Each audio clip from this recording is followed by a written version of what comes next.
night. I got my laptop on and I feel alright. I got a few joints to roll and my munch is made. I got my headphones on and I'm closing the door. Don't disturb me. It's time to stand up tall and say some things about the shitty world that we're living in. The boys at Raconteurs News. I said Raconteurs, Raconteurs, said Raconteurs, Raconteurs. I said Raconteurs News, Raconteurs News, Raconteurs News. Raconteurs News, Raconteurs News. Oh yeah.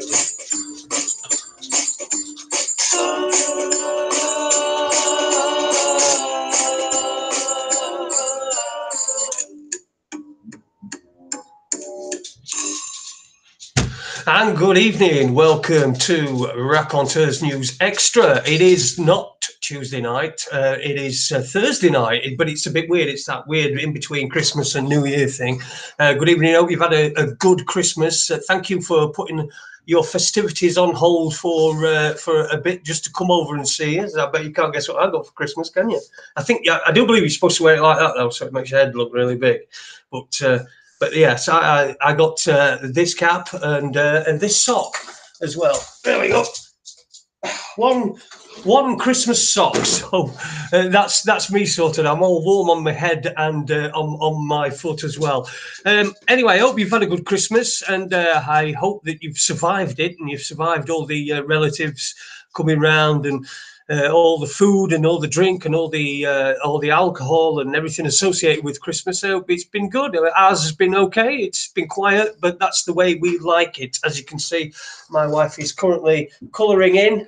There you go. There you can see. There she is. She's colouring in a colouring book, which she didn't get for Christmas. I think it's one of the old ones that I had when I was in hospital. But anyway, let's get on with the show tonight. I'm just going to warn you, I may disappear at some point because we've been hit by a little bit of a bug, which means that there's exploding things and things going off everywhere. Even the dog's got it a little bit as well, because he's been farting like a proper trooper.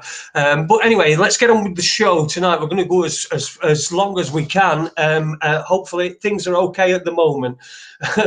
But anyway, our guest this evening. No worry, but our guest this evening is Annie Logical and Ann Marie Carey, aka Annie Logical. How are you doing, Annie? Hello. Oh, there we go. Now we seem to have lost Annie's mic. Is your mic muted, Annie? Hello. Can you hear me now? Yes, we can hear you now. Thank you very much. That's the way. How are you doing, Annie? Have you had a good Christmas? Mic muted, Annie? I'm doing great. I'm just wondering because you're very echoey now. Yes, we can hear you now. Thank you very much. You've got YouTube on, haven't you? If you've got YouTube on, you need to turn the sound off YouTube off. I'm doing great. I'm just wondering because you're very echoey now. Is that it? Oh, that's better. There you go. It's all right. I do it myself sometimes. Ann Marie Carey, Antilogical, how are you doing? Have you had a good Christmas? I have had a good Christmas. Like I said, I just tried to keep it simple because you can just overindulge and it's just ridiculous. Do you know what I mean? It's all a bleeding joke. So I've tried to. I must admit, I have had a bit too much drink over the period. But then, you just an excuse to have a good old drink. So apart from that, yeah, a bit of a dodgy stomach like yourself. Yeah, a lot of going about. I think it's probably something in the turkeys this year. Well, I don't even have turkey anyway, so. Well, it's probably turkey flu. That's what they'll probably call it. It'll be a new thing in January. Yeah. To be scared of, like flying drones or some, some daft stuff. And listen, anyway, we've got you on. You asked to come on with. You wanted to talk about some new stuff and to talk about obviously the elephant that's in the room, which is the situation that's ongoing with those who let's probably not name at the moment, shall we? anyway, but you can if you want. So what have you got for us? What do you want to bring us tonight? Well, it depends what you want to start with, really. I mean, in case anyone's not aware, should we just go from the start of what happened, or? Yes, let's do that. Yeah, that's fine by me. Yeah. So what happened? Okay, so I've been active in the community for years, 13 years, done different things in the community. I started doing a lot of research about 8 years ago, I think it was. And so I was on YouTube. I was Analogical on YouTube. I had quite a lot of subscribers on YouTube, I think over 5,000. Then they got rid of my channel. I used to do a lot of research on false flag events. And so when I was looking at the Parsons Green event, I found that there was a 5G connection to that because they were showcasing new equipment. So then I started looking at other false flags, and I found the 5G connection to all of them, basically. Now, I knew I was going to get my website taken down because I'd already had a couple of strikes. So I had a website created by a guy called Steve Cole. And so that what I did then was, instead of concentrating on false flags, I started to keep all the studies and all the information about 5G. So I'd done that for about 6 months. When I had enough information on there, I started a 5G mass action campaign in March of this year. So that's been going for about 9 months. What happened then? Yeah, so that's still ongoing now. I've got a website called Analogical Uncensored. Anyone can join the 5G mass action campaign. There's now we're up to about 180 areas around the UK who've got involved. So they're going out and giving people leaflets and letting everybody know what's going on with 5G. So it was at that time that I came into contact with Steele. I first seen him when he was having his interview, when he was in discussions with Gateshead Council, supposedly about 5G coming from the lamppost in Gateshead. So I was quite pleased to know that, oh, there's someone who's challenging them. So I was really pleased about that. Made contact with him, told him about the 5G mass action campaign. I got an interview with Richie Allen. Then I got him an interview with Richie Allen, and it went from there. So after a while, he was getting more and more interviews, and he wasn't speaking about the campaign, which, I didn't say anything about. He said he didn't have time. That was fine.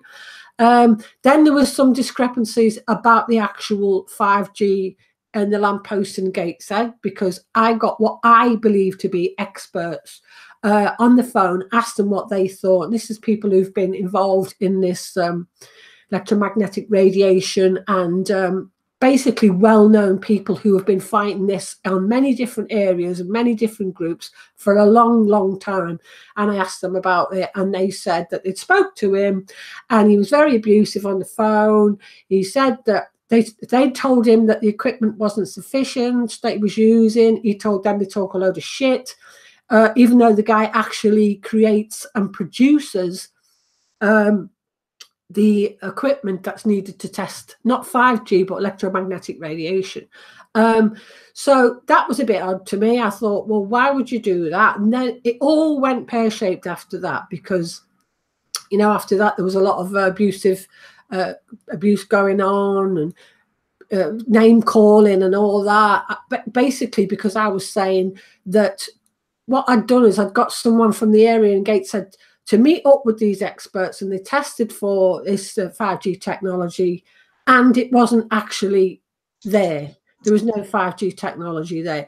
So that straight away was alarm bells going off. I thought, what is going on here? This is odd, So it was at that point that I just decided to part ways with him. But even at the same time, I'd still got he'd started as far as I was concerned, it was his political group called Sun, Save Us Now. Mm-hmm. And I joined the Sun Party political group, and I changed the leaflets to include the Sun Party political link to it. After that, he had a lot more interviews, and he just wasn't mentioning anything about the leaflets. And I thought, well, that's odd, because I'm advertising your political group. It just didn't make any sense. So what happened after that? So what you've got into looking at 5G and started your group, and you've come across Mark Steele, and you've thought, well, this is a guy who's trying to do something. So you've had some association with him, and then it seems to have just gone sour, doesn't it? It just seems to have just gone sour for. What would you say to people who said that you were just sour grapes, that he'd not mentioned your group? Well, some people have said that, oh, you're just jealous because he didn't say anything about your group, or you've got, obviously, you want to be in charge and all this sort of stuff. Well, firstly, I don't want to be in charge of anything. I always say to people, you should be taking charge, and you should be in control in your own community. Become your own leaders. Don't look for other people to be the leaders. That was my philosophy. His philosophy was, I've got a political group called Sun. We'll stop 5G if people join this group. Well, even though I didn't fucking quite agree with a political group at this stage being able to stop 5G, I still promoted that for him on behalf of him. And even though he didn't mention anything about the campaign, that was all fine as well. It wasn't until when the experts had actually told me that they'd contacted him before I even mentioned him, because I didn't know. I just contacted them not knowing they'd already contacted him. They told me what he was saying was ridiculous, and that he had no, his attitude showed them at the time that he knew very little about what he was talking about. And so then I started to wonder, why is he being like this? What is really going on? That's when I started doing my research. Now, it was nothing to do with not promoting my group or anything like that. It's just a campaign that says to people, here, we've got leaflets, yeah, we've got letters, the website. You can access them, and then you can go out and you can, do what you have to do in your own community. Become your own leader, not be relying on anybody else to do it for you. That was the whole point. We don't want leaders. We want people to become their own leaders. So that's when I started to research, and that's when I found all the evidence that Steele's linked to all the agencies, both the UK and the EU agencies, who are pushing the 5G agenda, and Gateshead Council also. They're both linked to the same agencies. Gateshead Council consulted his company on implementing the smart agenda. Now, everything that I talk about, I've said it in the last interview as well, I never say anything unless I've got the proof to back up what I'm saying. So I made a series. First of all, the first video that I made was because I was getting people coming to me saying, oh, you're a 5G denier. Well, when you're involved in a mass action campaign where you're trying to get people to share information about 5G and people are telling you that, you're not going to take it lying down. So that's when I started saying, no, well, I'm not having this. And that's when I made a video on YouTube, put the record straight. This is before I'd done my research. Now, after the first video, and when I'd done that, that's when I decided to use my research skills and go and find out more about him, who's him and his twin brother. Okay, Mark and Graham Steele. And Graham uses false names on Facebook. Many people know this. So the first thing that I did is found out he's linked to all these agencies. I thought, this is really strange. His LinkedIn profile shows is linked to a group called Horizon 2020 Framework. This is the biggest EU's research and innovation funding program to implement the smart agenda. And it currently funds over 2,300 organisations, councils, including Gateshead Council, universities, government bodies in the UK to push the smart agenda. And they're committed to supporting the UN Sustainable Development Goals, which is Agenda 2030. Now, I thought, what the hell is he doing linked to them? He's also linked to Innovate UK. UK Defence Supply has got other organisations linked to it, and it's seen by their website. One is Innovate UK. Now, they're one of the organisations funded by the Department of Digital, Culture, Media and Sport, and they're also pushing the 5G agenda. They're the ones who awarded the so-called 5G testbed competitions to various companies and councils, and they also funded the UK Israeli Hub Technology Conference in Israel in January of 2018. Now, he's also been he's also got his technology being sold on the Israeli Homeland Security website. Innovate UK also have got 39 academic institutions participating, 29 local authorities, 57 companies, and 135 products. So we can see, you know, they're really, really entrenched in pushing this smart agenda. Now, what really caught my eye was the fact that both Gateshead Council and Steele are both linked to the Civitas Urban Mobility Programme, which is funded once again by the EU's Horizon 2020. And one of the studies which I found, which involves street furniture, was part of a living lab to conduct experiments of people's reactions. Now, the project is called Sunrise, and it says that anyone involved can use a similar logo, which the Sun political party also does. It's a very similar logo.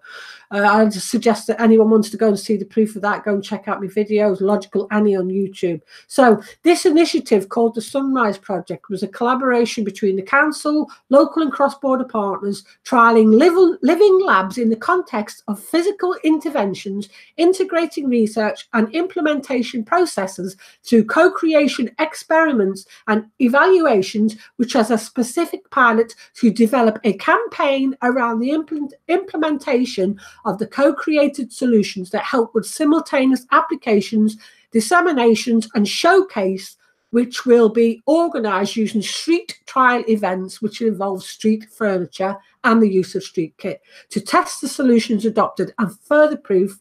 The pilot talks of a collaboration between the council and the local partners. To me, that was just, no, hang on a minute.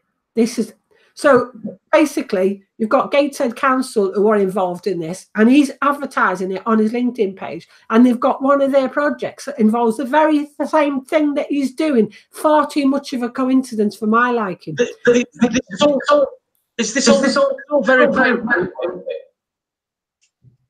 Sorry? I said it's all very variable. If anybody doubts you, they can go and find this information for themselves, can't they?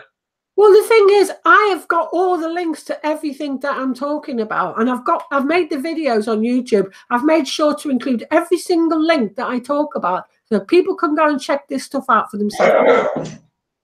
It's not me making stuff up, okay? This is information that I've gathered that you need to go and look at yourself. Whether or not you want to, it's entirely up to you. Now, one of the things that really caught my eye was that I found a document online, and it's called the Northeast Local Economic Partnership Smart Specialisation Report. And it includes all the 7 local authorities in that area, of which Gateshead is also included. And they talk about the council collaborating with cross-border partners, and one of them was his company called Review. So now we've got the proof that both Gateshead Council and Steele are actually known to each other, okay? You can't deny that. Right. Okay. Now, so I thought, well, this doesn't fit with this story of this so-called what happened with him in the council, you know, him supposedly fighting with the council. He claimed that he was at home, that 2 councillors came to his home, which an argument ensues, and then he claims to he goes back indoors to check who they were online. One of them, by the way, was the deputy leader of the council. So how he doesn't know who she is a mystery. So he's supposedly challenging the council. So I don't know who. I'm going to go and check out who. And the other thing as well that needs to bear in mind at this point is that when he did his first YouTube video where he's talking in the council officers, that same woman was there. So his whole story about not knowing who they were means he's already met her before. He's seen her before in the council chambers, and his company is also linked to collaborating with this on this smart city agenda, like I've just told you. Like I said, all the information and the links are all on my YouTube videos, and go and check them out. Now, I'm talking about the court cases. We're told that there's a film of him where he's been served papers by the council and a policeman. It's not the jurisdiction of a councillor or a policeman to serve such papers. That would have to be undertaken by a member of the court system, okay? That's a fact. Officer, a court enforcement officer, I think they call them, isn't it? Exactly. You don't get a counsellor and a policeman serving papers. That's just unheard of. Okay. So there's a few little things that have happened there that, you know, don't make any sense. Now, he claimed to be at the magistrate's court in the first instance. The charges were for harassing local council officials, and the case was dropped when it was reported that the magistrate knew the council. Now, then Steele claimed that he asked for it to be heard at the Crown Court. Now, the problem with that is every single case that's heard at the Crown Court is reported in the law pages. This one wasn't. And the other thing that I think concerns me about this is the fact that if the magistrate in the first Crown Court, if the magistrate in the first court had to drop it because she knew the magistrate, why did she wait for it to go ahead? Why didn't she just see the person's name and not go ahead with it? Why wait till she's gone into the court that, oh no, I know the counsellor there. You know, she must have known who it was in the first place if she's seen the name on the list. Do you see what I'm saying? Yeah, completely understandable. A conflict of interest would have thought would have come out a long time before. Exactly. Before it actually got into a courtroom. Okay, exactly. Now, there was a lawyer in America, and I mentioned this in the last interview, so I'll just run through it quickly. She asked him for the court transcripts for 2 weeks because she was representing people who were electrosensitive, and she's seen it as a small victory. And she didn't want to take the word of the Chronicle paper. She wanted the transcripts, and he fobbed her off for 2 whole weeks. Even when she offered to pay for them, he still fobbed her off. So eventually, after 2 weeks, that was it, end of story. Now, I got the case number, and it was a county court case, and that's the one we're talking about, where the judge had said, the magistrate, had said, we're going to cancel this because I know the person involved, the counsellor. So that case amounted to nothing. Now, the second case, supposedly at the Crown Court, which didn't actually exist because every single Crown Court case is in the law pages, okay? It always is, and this one wasn't.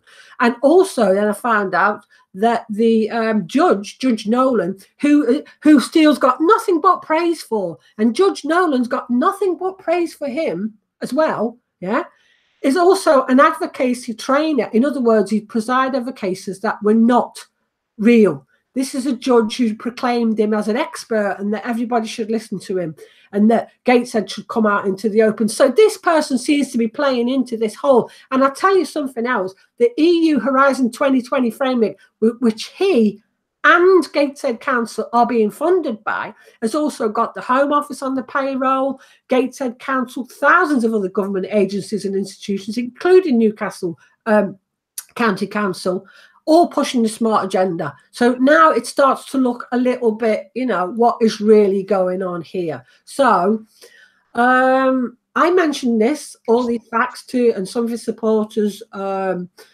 have stated online that they weren't allowed in the courtroom because they said the courtroom was too small. Other people said that they were there and it did go ahead. Well, I'm not denying that it went ahead, because an advocacy training is basically, it looks for all intents and purposes as real as can be. The people in there are not going to even realise it's advocacy training, right? So that's another point that I wanted to make.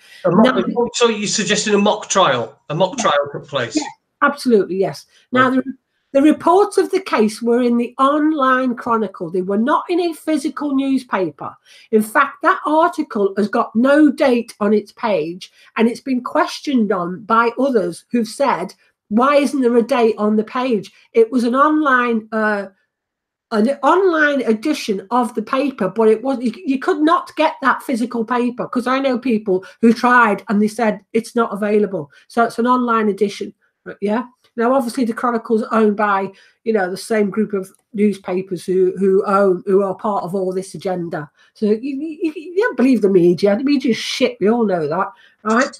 So now he's claiming he's due back in court next month to fight the case again in January. I do believe that he is. They're trying to make him a gatekeeper for anti-5G campaigners, okay? Many believe that he's fighting their corner. My campaign encourages people to take responsibility for themselves in their own areas. Don't be looking to people to be your leader. You know, be your own leader. You don't wait for a political party to establish itself. You know, 5G is going to be rolled out. It's started already, and it's going to be over the next couple of years that they're going to be rolling it out. How long do we get before, you know, a political party is going to be established? And that is where we come into, you know, candidates for this political party. As we know, who's been chosen as a candidate? This young guy called Garrett, who's got the most foulest mouth, who's all he ever does is accuse everybody of everything, threaten to come round to their house, yeah, who's, you know, his idea of fighting 5G was to scale the lamppost, you know? Yeah. I mean, this is, you serious here, Steele? You really think people are going to buy into this, that we're all going to start fucking scaling lampposts and all that business to stop 5G? This is the way forward. And join your political party. And I apologise for swearing, but it just gets me so annoyed that people are actually buying this shit. Okay? It does seem an odd choice for somebody to be representing what you're hoping, I would imagine hoping anyway, is going to be a serious political party. To be somebody like Lee, really, you know, someone young, shouty, won't listen to reason at all. I don't imagine the debates would be. It'd be all right if he got into party in the Sun Party and he were in the House of Commons. He'd be just be in trouble all the time. It'd be worse than Dennis Skinner. Well, you know, there's a couple of videos out there where he's gone shouting and bawling, and obviously the whole reason why I've been on your show is because he was given a platform. He provided no evidence whatsoever, and all he did was just basically call me all sorts of names. I don't do anything. I'm jealous of Steele. I fancy Steele. I'm this, I'm that. And it was absolutely, to anyone with a, you know, common sense, it was absolutely ridiculous. I had no choice but to fight my corner and say, I'm not having this. You know, you can't start making a load of accusations. He made a load of accusations that he'd heard from Steele, and they weren't even true. You know, they weren't giving the facts. You know, he's mouthing about these people from these groups who I got involved with, who are experts in the field, claiming, you know, they don't know what they're talking about. They're not. Who the hell is he to be telling someone who's been studying this for 30 years that they're not experts? But he is. It's an absolute joke, you know. And if people think, yeah, all right, we all admire your tenacity, we all admire your power, you know, what you believe in, and you fight your corner and all that, that's great. But for goodness sake, get your facts right. If you're going to start, you know, proclaiming this, that, and the other, you've got to at least have evidence of it. You cannot just claim something because someone told you so, you know. I think we've come a long way from those days, haven't we? That's like, oh, someone said that must be true. You bring your evidence, you bring your research, and you talk to people about why you're doing what you do. You don't just start mouthing off and start threatening someone and calling them 5G denier and names, and you're killing babies and all that. I mean, it's ridiculous. It's ludicrous. They need to stop this shit, the two of them. Well, the three. What is a 5G denier anyway? What's your what would your definition of a 5G denier be, and what do you think theirs is? What my definition of a 5G denier? Yeah. Well, I'd say someone who doesn't think that 5G is dangerous. You know, I don't think you can call someone who's saying, I don't believe, given the information that I've got and the experts' equipment that's been used, that actually Gateshead's lamppost are emitting 5G. I've documented all on my website. I've documented all the places that are rolling out 5G, including all the agencies who are all involved, all the councils are all involved. I've documented all the test bed sites on my website, all the places, not just in the UK, but all around the world who are pushing the 5G agenda. You know, I've done everything I could possibly do to make people aware of what is really going on. And to be called a 5G denier, I mean, it's laughable. It is. It's laughable. Totally laughable. I mean,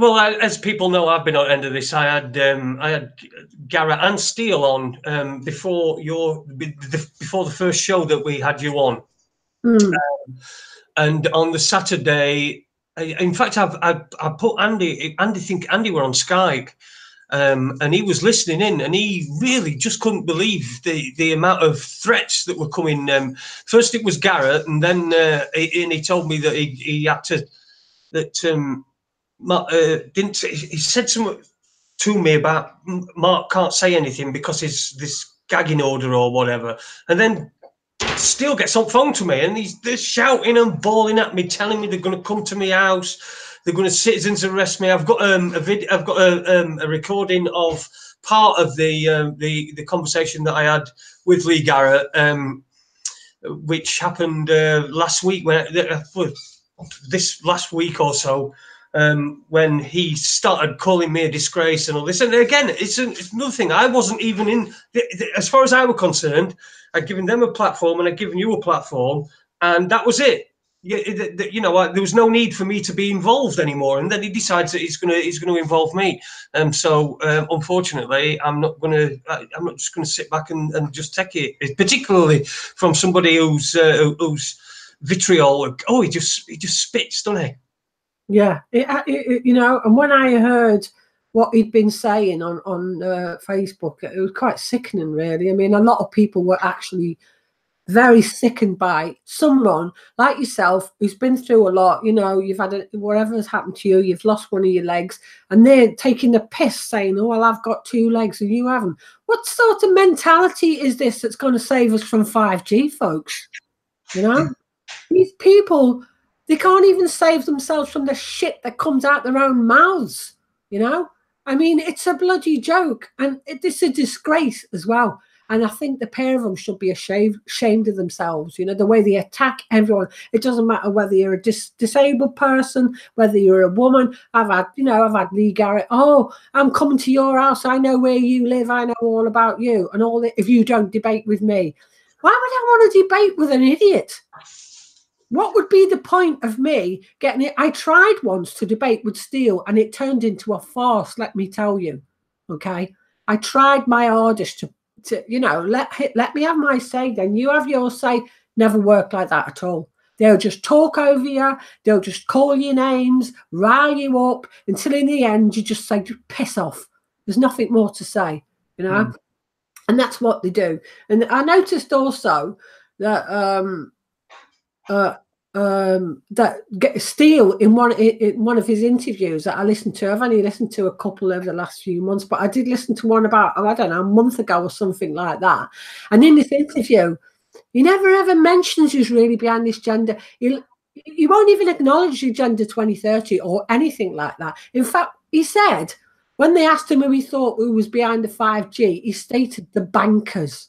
I mean, he also claimed that the CIA and the military will be the first to be taken out by this technology. That's the biggest load of bullshit I have ever heard. I've done enough extensive involvement, and I've got all the facts on my website, that the CIA used its venture capitalist company called InQtel, which funded most of the software and the hardware companies that are going to be driving the smart agenda and the Internet of Things, right? And that was started by George Tenet in 1999. And it includes tracking devices, wireless sensors, embedded systems, nanotechnology.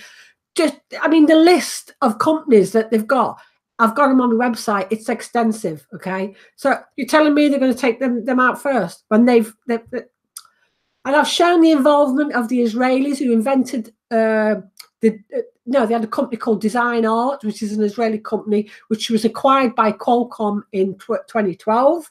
So they created the advanced developments for future generations of mobile communications.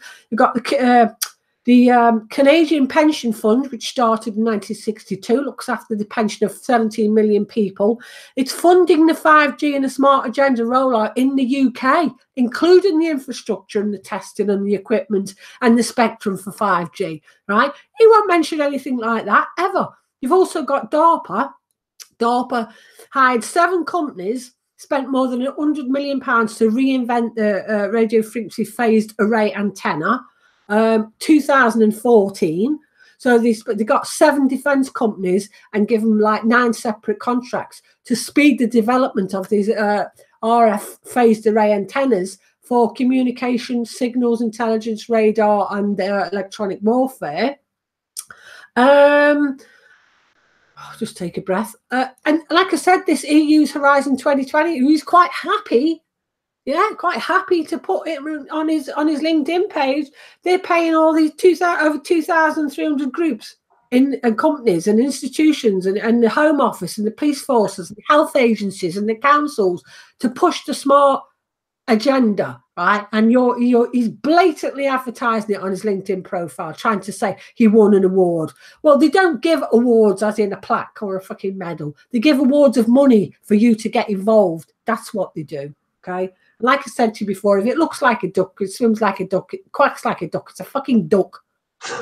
It certainly is. If it tastes like a duck, it's a duck as well. And listen, you're listening to Raconteurs, or you're watching Raconteurs Extra. I've got Ann Marie Carey with me, also known as Annie Logical or Logical Annie on her YouTube page as well. So get yourself over there to the YouTube of Logical Annie and subscribe and watch it. This is all, everything that she's saying tonight is documented on that YouTube channel, I would imagine. Is that right, Anne? It is. I've got all the links, everything that I'm saying, everything's linked on there. And there's also links back to my website, which covers extensively all the rollouts of 5G, all the test beds. You know, you've got Vodafone's just recently announced the rollout across, starting with Greater Manchester. You've got a further 6 cities, Birmingham, Bristol, Cardiff, Glasgow, Liverpool and London will shortly receive full 5G too. Next year, they're going to bring it to the Scottish Highlands, Cornwall and the Lake District. I've been reporting on all the test beds and all the rollouts on my website for the past years, and also it's also including thousands and thousands of studies on the danger of electromagnetic radiation already. Never mind what they're going to try and bombard us with on top of that, and all the test beds. You know, Orkney Islands, Shropshire, Somerset, Bath, Bristol. Worcestershire, Liverpool, Bedford, Cumbria, Northumberland, Yorkshire, Lincolnshire, Inverness, Perthshire, Monmouthshire, Leeds, Wales, Scotland, Bournemouth, Birmingham, Coventry, Wolverhampton, Brighton. The list is endless. There's no frigging 5G in Gateshead, right? There's loads of, you know, why doesn't his website ever mention anything else besides Gateshead? Why do they not talk about all the areas where it is being rolled out, right? Why is it's just Gateshead? Because they're trying to use him as a freaking gatekeeper, right, to steer this campaign. And that's why he's always attacking me and calling me names, because he knows full well I'm a researcher and I've researched and I've found out. You tell me, why are you linked to all the EU and all the freaking UK agencies, including Innovate UK, who else? Horizon 2020, Civitas Urban Mobility, all these different agencies, okay? Israeli Homeland Security, you are linked to all these agencies who are pushing 5G, and you're trying to tell us that you're against it. You're a freaking liar, mate. You're a disgrace. And to call people who are doing everything they possibly can on a daily basis to stop 5G, and not just me, I'm talking about Elizabeth Jane, I'm talking about D20 Man, I'm talking about Tasha, all these people constantly, we're doing everything in our power every day to make sure that people learn about 5G, the dangers, and what we can do to stop it, right? Because we're concerned about it. To have people like him and Lee Garrett calling us 5G deniers. You make me laugh, mate. Well, I suppose you are denying that there's 5G in Gateshead, because there simply isn't any. Is that the case? Is there no 5G at all in Gateshead, or is it you know, is the bits infrastructure but it's not switched on yet? Well, the thing is, right, when he did his testing in Gateshead, he used an isotropic meter that measures radio frequency signals over a range of 50 megahertz, 25 gigahertz, right? Transmitted from all directions, but not in one single direction, the lampposts, right? And when the experts went in, there were masts in all directions. They measured 1.2 volts from the lamppost that included signals other than possibly coming from the lamppost. They used spectrum analyzer. So they picked up, there was Wi-Fi picked up from Tesco facing one of the lamps. So it's been proven with the equipment that there was no 5G. Now, they've used excuses now. They said, well, maybe Gateshead Council switched it off because they knew they were coming. You what? You know? Now, I'll tell you something as well. When he first started out, Elizabeth Jane and D20Man are both in the area in Gateshead. They were really, really involved in Steele's what he was trying to do, his campaign. Okay, Liz actually filmed him when he gave a talk at one of the universities. The university that's also getting paid by Horizon 2020, by the way. She also and Dee also offered to go and help him in his campaign. He turned them both down. Dee said to him, why don't you do intermittent testing so we can see whether it's getting tested, getting switched off or not? Or why don't you keep a log? You know, do a log so we can see if it's off and on and all that. He refused all of it. He refused all of it. Okay. So we know that fuck the Gateshead lamppost. And I'll tell you something else about the lamppost as well, right? I've got on my website, I've got all the links to show about all the lampposts that are them lampposts that are in Gateshead, right? There's thousands of them all around the country. Okay, they've been put out there a long while back because for the simple reason, that was the whole point about it, is because the lampposts are going to be utilized to become 5G everywhere. That was the whole point of them being, you know, they start off LED lights. Now, nobody's denying that LED is you know, a danger to the health. Okay, people have been campaigning against LED lights for a long, long time. We know that they cause problems, but I've found I've got links, sorry, to all the companies that have created these. There's quite a few of these companies that are involved in these lampposts. I found a PDF as well. Let me just see if I can just pull it up a minute. Hang on. And it was talking about going from the LED lamppost to the smart agenda and what they needed to do and stuff. So let me just see if I can find it on my website. Just give me a sec. If you can find it, I think you'll be able to screen share it. I don't know if you've got the capabilities from your end to screen share. I think I have here. That's why I gave you stuff last time. But anyway, just give me a sec. Well, the thing is, anyone can go and find this out. All you got to do is go on my website, yeah, Analogical Uncensored, and you'll find it. It's a 48-page PDF document, and it discusses the future of street lighting, how it relates to the Internet of Things and the smart agenda. It discusses the progression from smart lighting infrastructure from the adoption of the LED.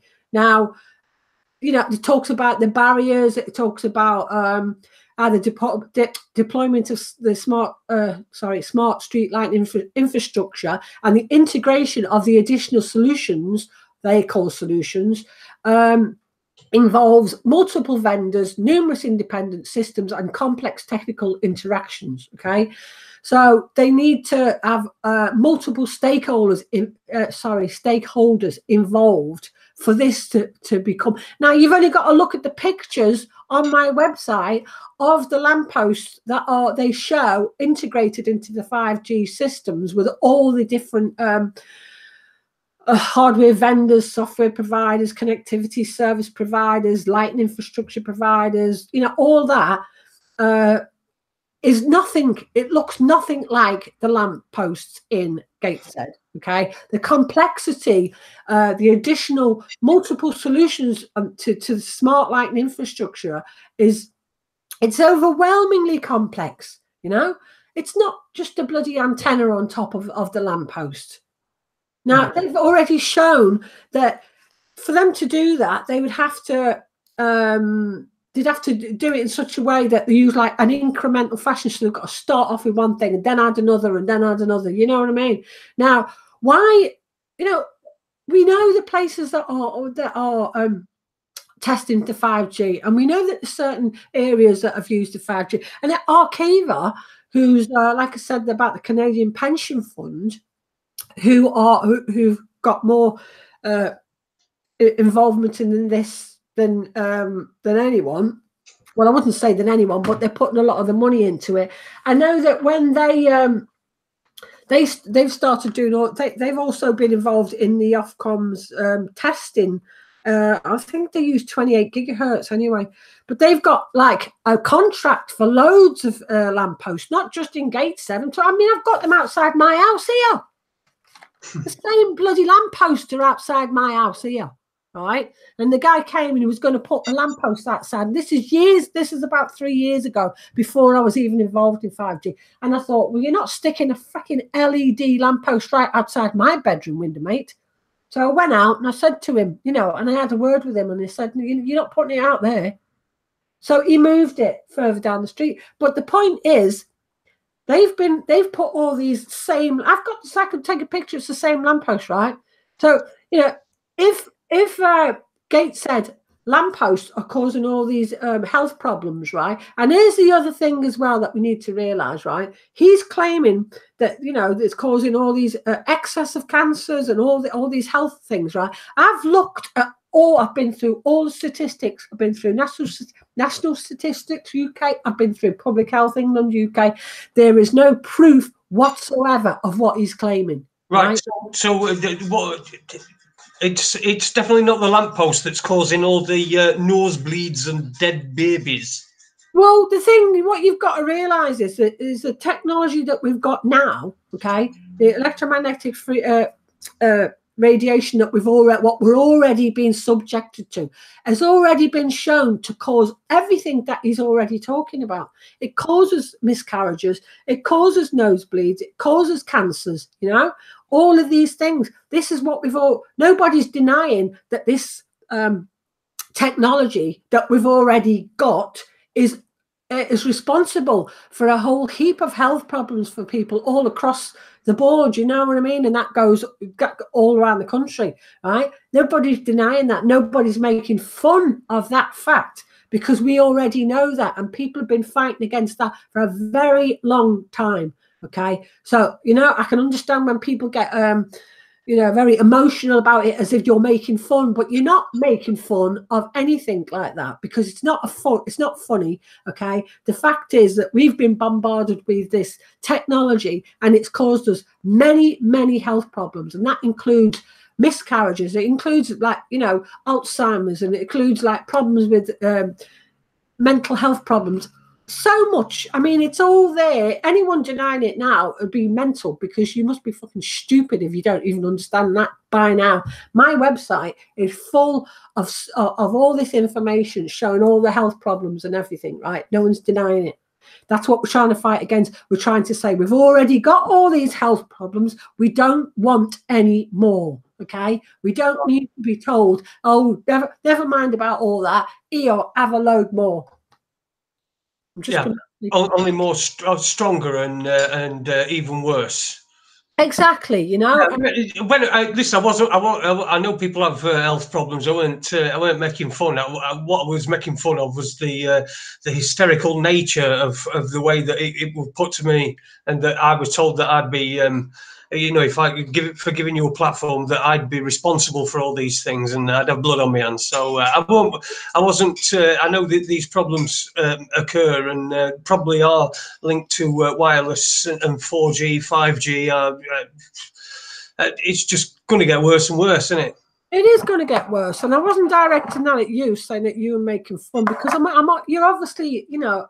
You're obviously a clever person. You obviously know the dangers. You've talked to plenty of people. You know exactly what's going on. You know, it's just that it's like, if there's a problem and someone's blaming something that's not the cause, yeah, then, you know, everyone's going to say, oh, how dare you? You know, you're ignoring the problem.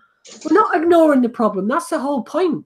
You know, what I'm saying is that problem has been ongoing for a very long time, and these people in power have known that, and that's why they've let that is why they're quite happy for people to be bombarded with that, because that's part of the whole Agenda 2030. The whole idea is, you know, they need to get the population down, they need to get the population under control, they need to be able to control your thoughts, they need to be able to control how you feel and think and all that.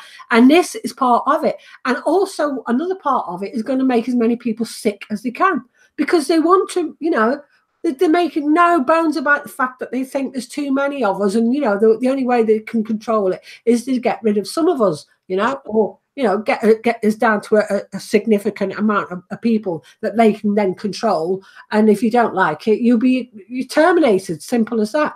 But this is a that's why this whole 5G thing is all part of that. It's all part of this agenda, this system that they're trying to bring into our existence now. And as far as I'm concerned, it's not just the 5G. It's you know, it's everything that's going on now. And people might disagree with me on this one, but you know. It's like the smart meters. Now people talking about the smart meters. It's as if it's just gonna allow energy suppliers to get access to more accurate data. Okay, I mean that's the biggest load of bullshit going. There's enough evidence now to show they don't save energy. In fact, they're going to use that as an excuse to claim that we've drained the energy supply in the future. Now, we all know, those of us who've got a bloody working brain, that they have got free energy, but they're not going to let us know that. Now, they've already been told that there's massive amounts of energy are going to be needed to operate data centers. Right? And that's been, it's even been reported in a paper called the UK News Tech, where they've said, in 2016, they said smart meter technology is necessary for smart meters to evolve. Is necessary for smart cities to evolve. All right, okay. So that was reported by the Director of Policy and Communications at Smart Energy GB. So this is the body responsible for communicating to the public about the smart meter rollout. So it's all part and parcel of the same thing. They've got to get these smart meters out there. They've already said smart meters in homes and businesses will sit at the interface between energy supply and demand, helping to modernize the energy industry. And smart meters are a critical part of the platform for the development of the smart grid. So they need the smart meters in the home for this to go. So you make sure you don't accept the smart meters, okay?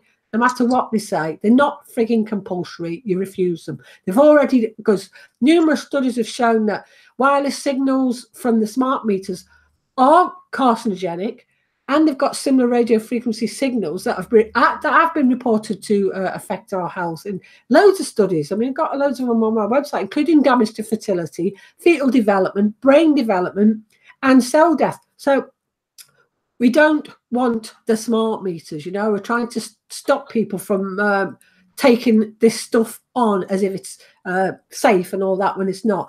And there's an expert in the smart meter microwave transmission powers. He's published new research, and I've also got that on my website, and it shows that no matter what the government says, the radiation emitted from the smart meters directly interferes with normal heart function. And you've got cordless phones, Wi-Fi, smart meters, they all operate on the 2.4 gigahertz. And that's the same frequency that the water molecules vibrate on their axis. And of course, our bodies are 70% water, so it's going to affect us. And also, studies are that we've got a very high percentage of the population, 80% of the people are suffering health problems already because of smart meters. And that's studies that have been, you know, that I've also got on my website.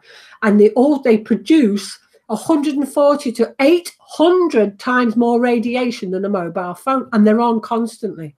So we need to start taking this on board and, you know, talking about it to people and making people know. I just constantly tell people that, you know, do you realize blah, blah, blah, blah, blah, blah, and all that. And they don't know. Unless people find the information out, they don't know, because it's not going to be there on the mainstream media, is it? We know they're all pushing this agenda. So it's up to all of us to make sure that we open our mouths and talk about this stuff at every opportunity.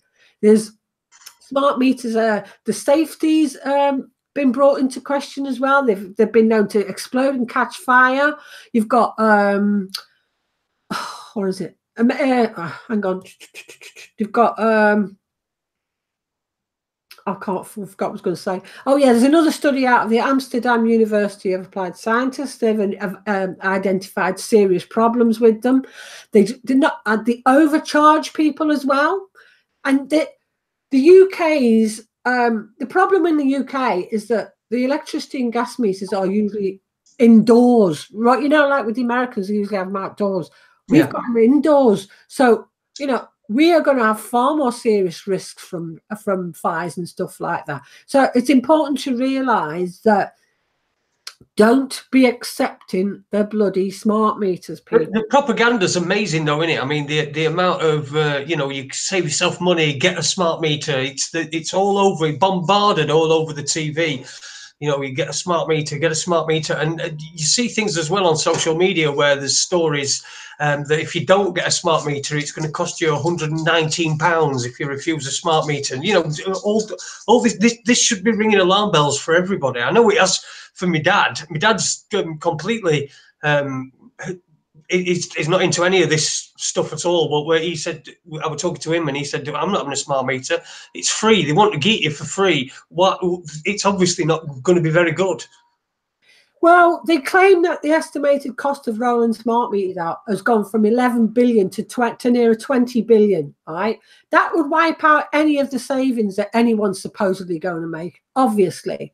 Half of the smart meters that they tested as part of an experiment were found to be riddled with computational and energy use errors. And they found that people were getting charged up to 580% more than they'd actually used.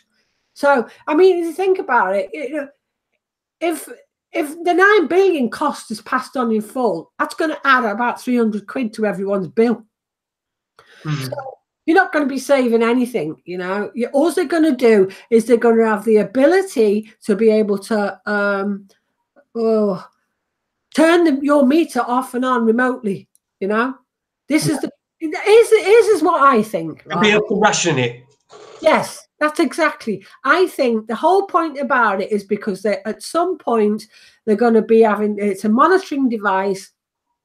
So they're going to say, "Oh, guess what? Your area's used all your supply up. Now you'll have to go without now for a day, or your household's used too much energy up. Now we'll have to switch you off for the next 24 hours." But you know, I mean, who knows? Because according to the communications industry, they're claiming that we could use up 20% of the world's electricity by 2025. So, you know, how's that gonna pan out when there's, you know, when they start rationing the electricity and saying, "Oh, sorry, what's the point of saying, oh, guess what? Get this 5G, you'll get faster downloads, be able to download this film in 10 seconds and all that." If it's just all a ploy so they can just say, "Right, sorry, we're switching you off." So it won't matter about what you can do and all that, because it's just, people need to realize what this really is all about. I've already established that there's software is already available that basically negates everything that they're saying. "Oh, you know, we need more bandwidth because of more people using it and faster speeds and all that." They've already got equipment. They don't need all the infrastructure to do that. That's just a lie. You know, people need to realize what we're actually facing here, and we know what it is. You know what I mean? It's the Agenda 21. Well, of course, as well, what they'll be able to do is, if you're using a little bit too much energy, when this social credit system comes into place, which they're rolling out in China at the moment, if you're seen as somebody that's using more energy than they like, then your social credit will go down, and it can have repercussions just in every part of your life. And you wouldn't even think that, would you? You know, you wouldn't even. It wouldn't even, and you know, someone who's just watching TV and sees that smart meters, oh, it says will save us money. They wouldn't even think about that aspect of it. No, they wouldn't, and that's why I think it's important that people do start speaking out and talking to other people about it. You know, and making leaflets and sharing them out and getting people to realise that's what we need to be doing. We need to be getting the information out there and give them. If you give that information to people, then they will make a choice, you see. Whilst they're just getting that information, it's like, "Oh, have a smart meter, it's good. It will save you getting estimated 20 at 20 billion pounds just to stop us getting an estimated bill? I don't think so. You know, there's definitely something more to this. And obviously, when people give them a few facts and figures, and they'll soon realise the dangers that these smart meters actually are and how they are going to be. Well, they've already stated that they're actually crucial to the whole smart city agenda. So that's why we should be fighting smart meters tooth and nail, definitely. But they say that everyone should have a smart meter by 2020, aren't they? That's the goal, in it, on their part, and it's probably one of the targets that government sets that they'll probably get very close to hitting. Now, here's the thing, you see. If you look on my website, I've got a PDF file about the whole what the government was saying about the you know, the goals are setting for smart meters to be out there at such and such a date. Now, if you look at it and read it, you will realise that they know full well that they cannot enforce this, because if enough people say no, there's no way they can even enforce that. That's their goal. That's what they'll say. They'll say, oh, you know, everyone's got to have them by 2020. No, they haven't. No, they bloody haven't. Yeah, because all you've got to do is say no. Okay, and if enough people said no, they couldn't make us have them. But if people start following suit like the sheep that many people are, and just going, oh, I've got to. No, you don't have to. Okay, they've said it. If you look at the link on my website, the PDF file, they've said it's not compulsory, and it all depends if the public are buying this shit. That's the bottom line. You know, if you're going to buy into this shit, then yeah. But if you could just go, well, actually, no, and enough people are savvy enough to say no, they can't enforce any of that. They really can't. And I think if that's crucial. That's a crucial point that we need to make people aware the dangers of these smart meters and to say no, and also to give everybody else information on why they're dangerous. Yeah, that is an important thing with the smart meters. It's definitely something that should be avoided at all costs. So if you're thinking about having one, just please don't. You're okay with an estimated bill. It don't matter. They probably just pick a number out there anyway, deciding on how much you're going to pay. Anyway, we're at an hour. We've had an hour, so I'm going to play a record. I'm going to see if I can carry on in the second hour. Because I did want to. I noticed you've got some interesting, well, not interesting, but perhaps alternative views on the yellow vest situation that's going on at the moment. So perhaps we could talk about that in the second hour, if that's okay with you. I mean, if there's anything else you... Yeah, that would be great. I mean, I don't expect people to agree with what I'm saying about that, but I'm just telling you what the conclusion that I've come to and why. I'd be quite happy to do that. Give me a chance to go to the toilet and get a quick drink. Yeah, no problem. Yeah, well, I'm looking forward to that. Yeah, that's what we're all about here at Raconteurs News. Perhaps you might not agree, but we give everybody a platform. Well, we give most people a platform. That are polite to us. We'll be back in 3 minutes and 45 seconds with Ann Marie Carey, aka Analogical. We'll be back after this. Yay. I'm gonna have some fun with this one here. When I wake up, all I want is Mary Joanna. In the evening, when I'm thinking, all I want is Mary Joanna. If you look in my eyes, you will see what I've done. Every minute, every hour of every day.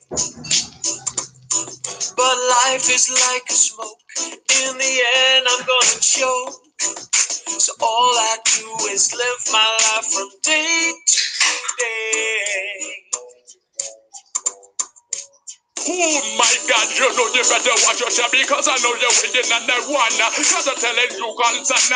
Cause you know the one that said, take a forever run. You let me see you do that run. Run and the one that they clan and the one that done. Cause I know you cannot be me now what you wanna do. Cause I'm about to break it down me. Cause that's so like, cause you know you cannot trade me now. Let you want now.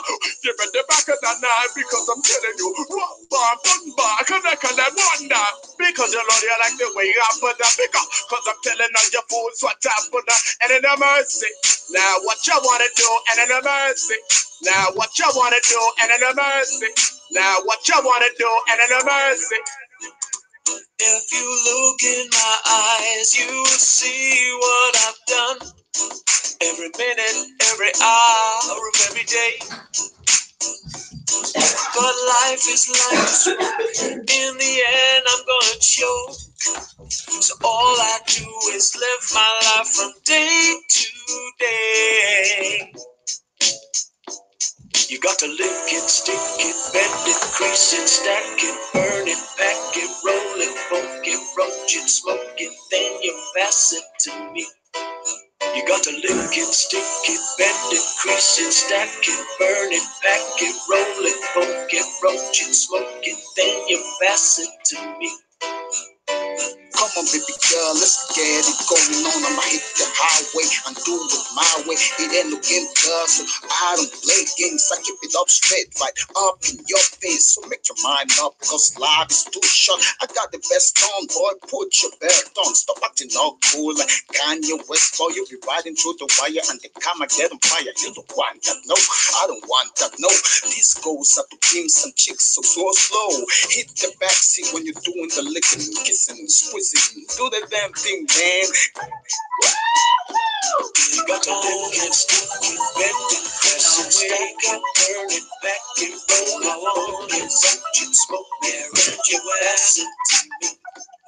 You got to lick it, stick it, bend it, press it, stack it, burn it, back it, roll it, roll it, such it, smoke it, rent your ass it to me. You got to lick it, stick it, bend it, press it, stack it, burn it, back it, roll it, such it, smoke it, rent your ass it to me. You got to lick it, stick it, bend it, press it, stack it, burn it, back it, roll it, such it, smoke it, rent your ass it to me. And welcome back to Raconteurs Extra on this middle of Christmas time. It's the 27th of December 2018. We'll soon be out of this godforsaken year and into a new one. And let's hope for better, fresher, nicer and smilier things for next year than what we've had this year. So I just want to say a big hello to everyone who's in the chat room over there. Magnetic Consciousness, Ron Malcolm, Dinny's in there. There's loads and loads of people. Paula is in there, Sane Man. Hello to everybody who's contributing in the chat room. It's great to see you putting down your turkey sandwich and coming and listening to your Uncle Jay's talking nonsense. But at least we've got a guest who talks with a little bit of sense. Our guest tonight, Ann Marie Carey. That is Annie Logical to you and me. Logical Annie is her YouTube page. So get on there, subscribe, and click some of the like things, and you can do that on ours as well if you're watching on YouTube. But you can click like and you can subscribe to us, and you'll be able to get notifications as well as when we're doing our shows. Monday and Tuesday normally. We'll be back, myself and Webby, on the 7th. I think it is the week beginning the 7th, I think it is, or 6th or something like that. Anyway, we'll be back that Monday anyway, a week on Monday, from 7 o'clock doing our shows. I know we've got a guest lined up for one of the days, but I can't quite remember at the moment. And well, my recollection of events is slightly clouded at the moment with all the vodka and all the festivities that we've been having. Anyway, I hope she had a good break and managed to get herself a drink. Annie, are you there? I am. Can you hear me? Yes, we can hear you. We can hear you. Yeah. Right. Well, this second hour, I think I'm probably going to make it all the way through. So fingers crossed. Anyway, I've not exploded yet, but there may be some point whereas that I don't have a choice. So we're going to go as far as we can. I think we'll probably get the entire full hour. So we were talking beforehand about. Well, we weren't talking. We touched on it that we would talk about in the second hour the yellow vests. That have been popping up all over Europe and all over the world as well. What's your take on that? Well, what's your take on it first? I'd love to know what you think of it. Well, for me, it's like anything. It can be co-opted. It can be hijacked for people's personal agendas. But I think I'm quite encouraged by it. I'm quite encouraged that there seems to be so much going on all over the place that it's going to be a little bit difficult for one entity to be able to hijack the whole thing. And I know that they get called far-right Brexiteers or things like that in this country anyway. But what's been going on in France, they've got a lot of stamina, I'll give them that. They're out every weekend. I'm hopeful, shall we say, that's what I'm hopeful, that this is something that perhaps may bring people together, because that's the only way we're going to beat these wankers. Yeah. Well, obviously there's a lot of unrest everywhere, you know, but I always tend to look into things a little bit more deeply than most people do. And I don't mean to sound big-headed when I say that, but I actually do, because with my experience of looking into events that have gone on in the past, I've always found there's certain links and certain codes and certain things like that that are always involved, you know. Now, there's always a hidden hand behind many seemingly unrelated events. And, you know, even though they might have brought about different groups to entice the public interactions, there's always a chance that it's going to allow the next stage of the agenda to be completed. Yeah. So, as usual, there's never just one factor to any given event. There's not just you know, they'll claim, oh, it's just a random coincidence, you know, and it's organic and this is how it happened. But there's those who are behind and supportive of these revolts. But people won't hear of coordinated agendas. People would rather believe that this is the only way forward, our chance to change the status quo or make demands and stuff. Now, I think the truth is that it's just as completely orchestrated as other groups. Now, that's not to say that all those people who are out there and, you know, angry and, you know, that's not to say that their heart's not in the right place. I don't believe that at all. And like I said before at the beginning, you don't have to agree with what I'm saying, because I'm just giving you my opinion now, and I'll try and back it up with a few facts of what I've looked into myself. But obviously people make their own choices and decisions about what they believe in. But I've seen first-hand evidence of the agent provocateurs in Paris. Like I saw one video where there's this guy egging on people to smash stuff up. Yeah, and then others join in and started smashing stuff up, and then he like runs away, and then the police caught up with him, and he's going like, "Oh, I'm one of you, I'm one of you," and they sort of walk away with him for a bit, and then they put him in his car, and off he goes. Now, there's no doubt, it's just like, you know, Extinction Rebellion. As far as I'm concerned, Extinction Rebellion is another common purpose controlled agenda it steers people into activities that will get them arrested. All right. It held its first public meeting in Parliament Square. That was a dead giveaway. They've all got a database of campaigners, as we know, and they classify those who are willing. Well, we know now that anyone who's willing to break the laws in protest is classified as a domestic terrorist. So, while things like Extinction Rebellion openly push for mass arrests, and even the application form where they ask questions when you join is on whether or not you're willing to get arrested, right? Now, one of their demands is that the government should work with, and I will go back to the yellow vest in a minute, okay? One of the demands is that the government should work with media to be open about climate change. As far as I'm concerned, any protest group that is getting mainstream media coverage is orchestrated. It is full stop. And they've all got the same fucking thing, what they try and do: controlled leaders, data collection, pushing certain actions that will change nothing to just bring about their agenda. Now, some of us might have received, like I said, the website letter from Steele's political party saying, you know, Save Us Now, claiming that protests will be organised in 2019. And I'm of the mind that it's all part of the same agenda, Agenda 2030. Right? They've recently organised a UN military called PESCO. I'm sure loads of you already know what that is. The Permanent Structured Cooperation. It's part of the EU's security and defence policy. And they've got 25 of the 28 national armed forces are integrated into that. Okay. So what we will see on our streets will be armed forces from other countries who don't speak the language, and they will have no affinity to people, and they will be the ones they attack. Now, as far as I'm concerned, Macron is the strongest and most vocal proponent of the EU army. He helped to activate it in 2017, right? So on the face of it, the yellow vests were, was an organic creation that materialized from social unrest in France. But if we dig a bit deeper, we find connections that show the opposite.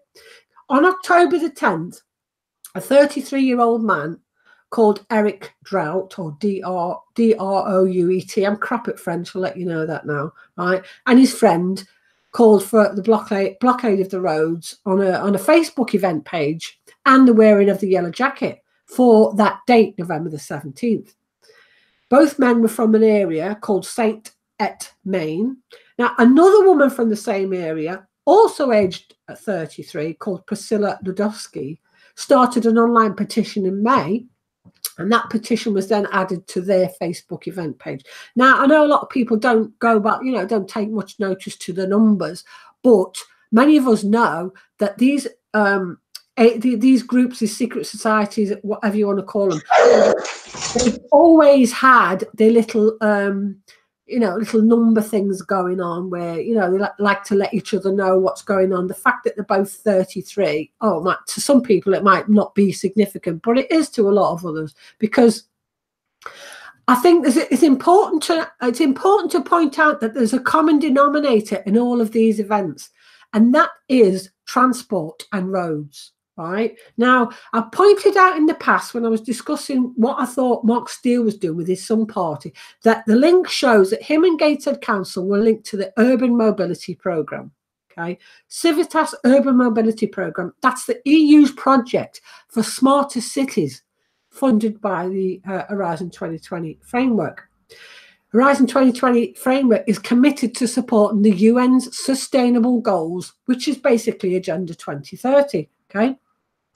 It also finances, like I said, the same thing that they're both involved with. Now, in France, there was a UN Global Road Safety Trust Fund that was established by the UN Secretary General, and it was launched in April of 2018. Now, France is the first country to contribute to this fund. On the 1st of October, the Fédération Internationale de l'Automobile, which I'll just call FIA, and the UN Secretary General's Special Envoy for Road Safety brought together the members of the FIA, like I said, Fédération Internationale de l'Automobile, right, high-level panel for road safety. This is in October, okay? Now, the FIA brings together 57 leading personalities from the public, private sectors committed to road safety worldwide. One of the members is Patrick Piogne, who's the chairman of the board of the CEO of Total. Yeah, she's got 2,500 petrol stations across Paris, right? So I'm trying to build a picture up here of what's gone on. Yeah, okay. So other members include bear in mind, they've just had this meeting, include the World Bank Group, the Mayor of Paris, the chairman of an energy company, who's also a director of the Clinton Foundation, by the way. There's a guy there who's the French Development Agency guy. There's another guy who works for the public financial institution that implements the policy defined by the French government. There's also someone for the Mobility and Transport European Union. Now, this is what caught my eye. The Commissioner for the Mobility and Transport, it's the same group that's interested in all urban mobility and all this, smart city agenda. Yeah. So you've also got the Under-Secretary General for the Safety and Security in the United Nations, and you've got the Under-Secretary General for Economic and Social Affairs. So we can see who's all involved here. Right? This is just prior to the Yellow Vests event happening. Yeah. So the timeline goes. You've got a road safety trust with the UN and all these. Well, I've just told you about in April. Okay. Yep. Now, a few weeks later, in May, which is maybe, I don't know, 3 weeks later, this woman starts this Facebook petition, yeah? And then in October, you've got the UN and this FIA have this Paris meeting on the 1st of October about the roads and all that, all this smart city agenda shit, right? And then on the 21st of October, this guy, Eric Drought, whatever his name is, uses Facebook to call for this Yellow Vests protests on the 21st. So that's 3 weeks later. Yeah. So can we see how there could be some sort of implementation thing going on here? Now, the FIA is pushing the smart city agenda. I found a document online and it shows that the FIA is committed to supporting the implementation of the new urban and promote the advancement of the urban mobility solutions, once again, within sustainable mobility ecosystems, okay? Every time anything goes on, it's always involving this urban mobility solutions. It's the same pissing agenda. Now, the FIA Smart Cities Initiative is set to bring together the FIA, city officials, industry players, and mobility experts to advocate on solutions and ideas around this safe, connected, and sustainable urban mobility. Right? It talks of having a series of forums to create a platform for experience sharing, cross-sectorial cooperation to identify best practices and potential solutions for tackling these urban mobility issues. And these forums, and it says on their website, these forums will come to life in conjunction with a special event in Paris. Okay, you've certainly gone extremely deep into this, haven't you? I have. Yeah. It's all, with it. What my question would be, how would this Yellow Vest protest, which they said at the beginning was about fuel tax on the mainstream media, how would this suit? How would this fit into their agenda? Right. Well, like I've just tried to explain, yeah, what you've got involved there is meetings between the UN, Paris, this federation of, this whole urban mobility stuff, and we know that it's supposedly about fuel, yeah. So we've got all these players all meeting just before this event, right? Now, what has it got to do with how's it going to fit in? Well, how's about, yeah, that this Yellow Vests event is the next stage of the agenda. So what about if this is purposely organized so that people can get involved? People go out there, the people go out there thinking they're doing the right thing, they get involved, you see someone smashing up cars and stuff, they go and do it, and as it stands now, they have a bit of trouble from the police or whatever. But what if it's all planned? What if the whole idea is like they get people to go out and do all this stuff because they've got this new PESCO thing, yeah, which like I'm saying, Macron is one of the biggest proponents of, right? It's problem, reaction, solution once again is what it is, okay? Because you can't really expect that you're going to give these people a wish list and expect that they're going to fulfill it and everything's going to be great. It would be fantastic if that was the case, but me personally, I don't think it's the case. I think that this has been perpetrated on purpose, and it's been set for a specific date as well. Now, and I know a lot of people don't want to, don't care about dates and codes and all that, but I've looked into that and I'd like to share that with people if I can, okay? Because I think it's important. I mean, some people might just think, you're just a conspiracy nutcase, you're nuts, piss off, right? Other people will see the links to what I'm saying.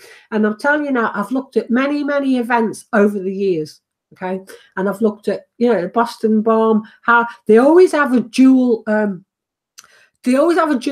So there's always two things that are getting brought into it, because they don't like to just have something occur. They like to bring in all their secret society stuff, all their little clues and all that for those in the know. That's how they go on. And this is what this is all about. And I've found all that information out. So if people want to hear about that, I'd be quite happy to talk about it.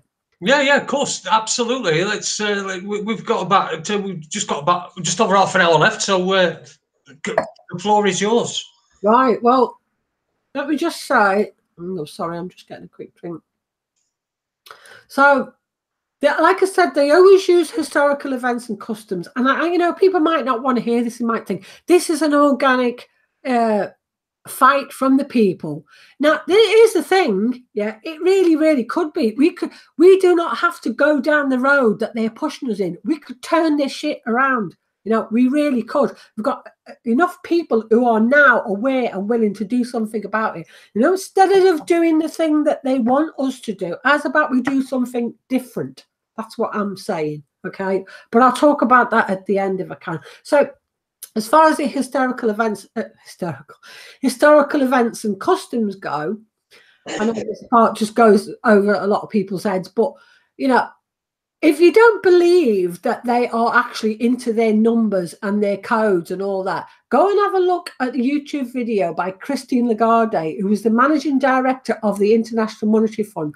And she gave a speech in 2014. It's on YouTube, right? And she talks of the importance of numbers and numerology and the significance of the number 7 to the secret society. She just comes right out and says it. This is not my conspiracy theory. This is what they do, okay? So if you're in any doubt at all, go and have a look at that.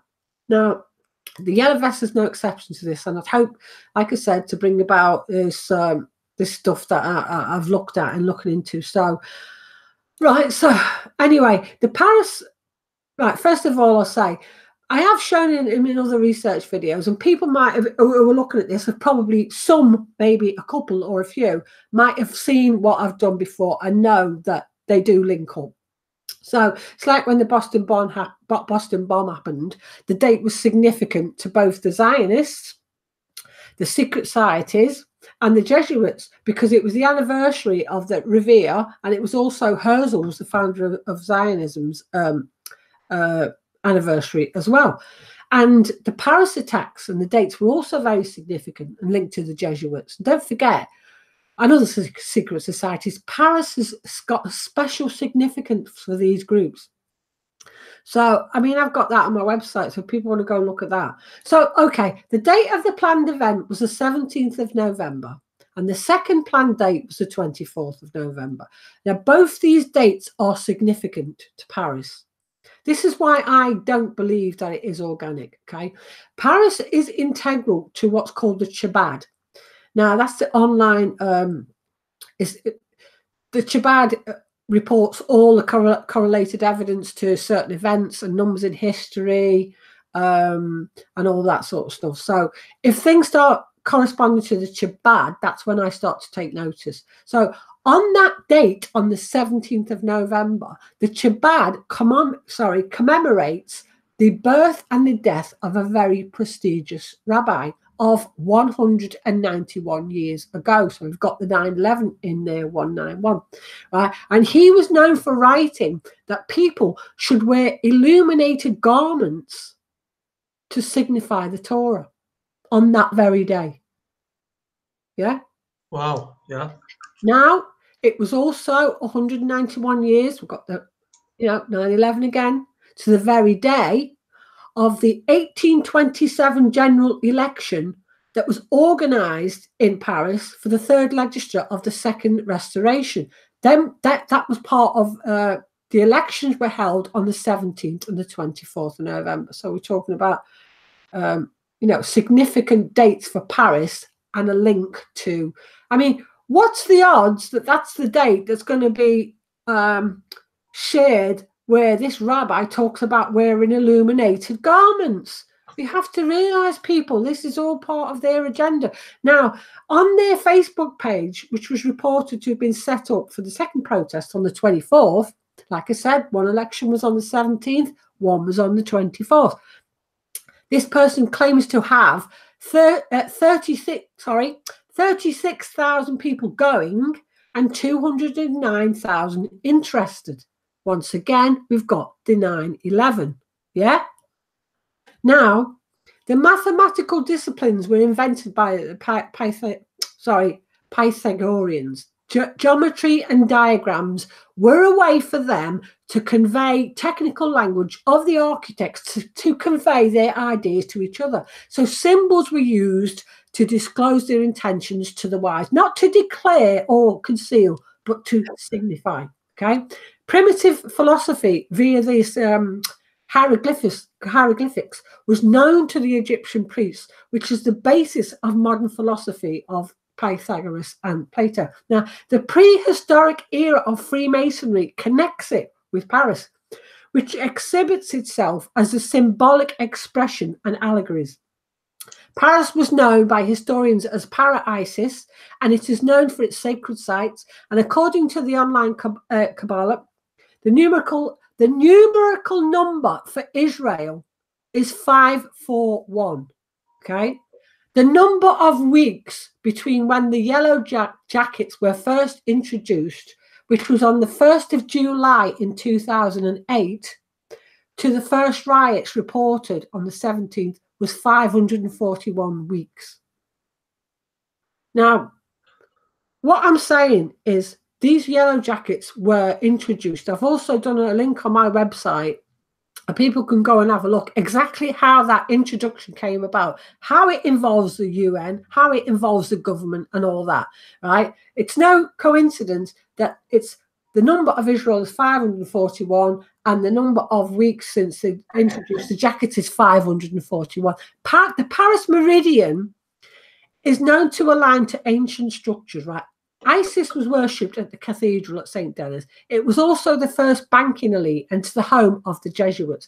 I've made a video on this about Paris attacks, and I've shown many of the links. Now, I posted a video on my YouTube channel, Logical Annie, which was my first interpretation of the first edition of The Economist for 2018. So we're going back like now nearly a year, okay? Yep. Now, as people might know, this is, the Economist is part owned by the Rothschilds, and it usually gives an indication of the year ahead. And many people do try and interpret all the stuff that's on there. I interpreted it all, the whole freaking page, and it clearly showed in its icons. And you can go and check that video out because that's my latest one. Because I re-uploaded it because, like I told you, I got my channel removed. Yep.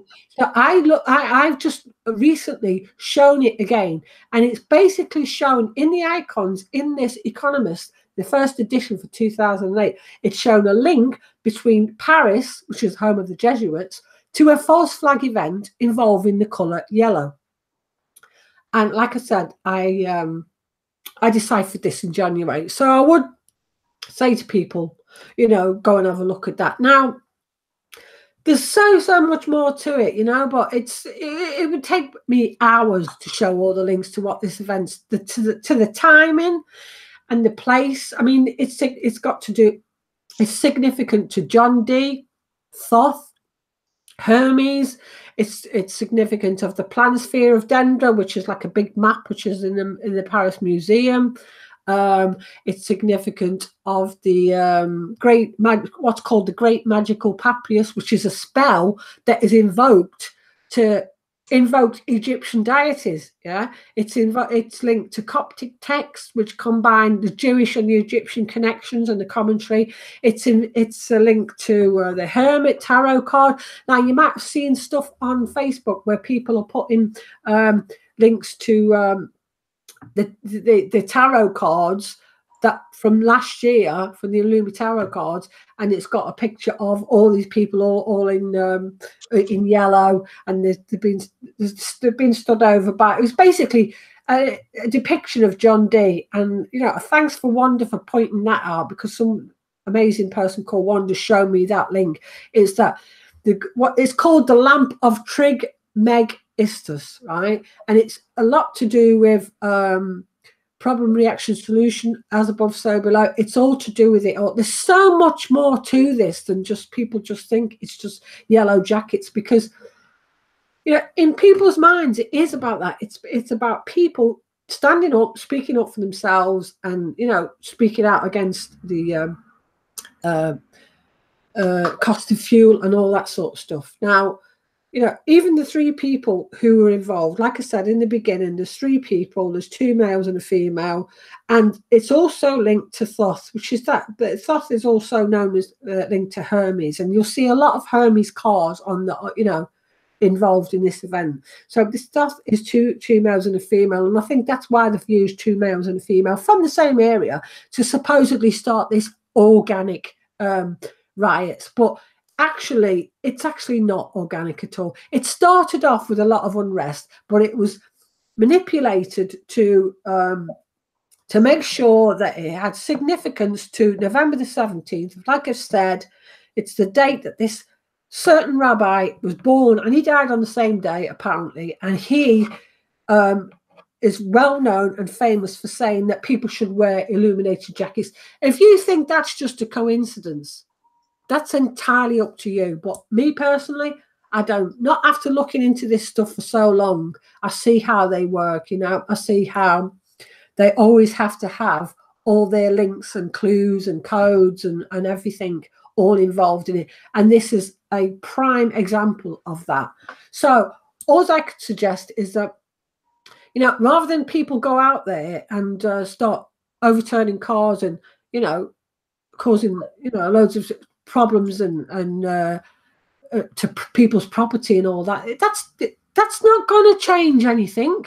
That's just basically giving them their excuse to bring in bloody pesco that the French government just happened to be at the forefront of.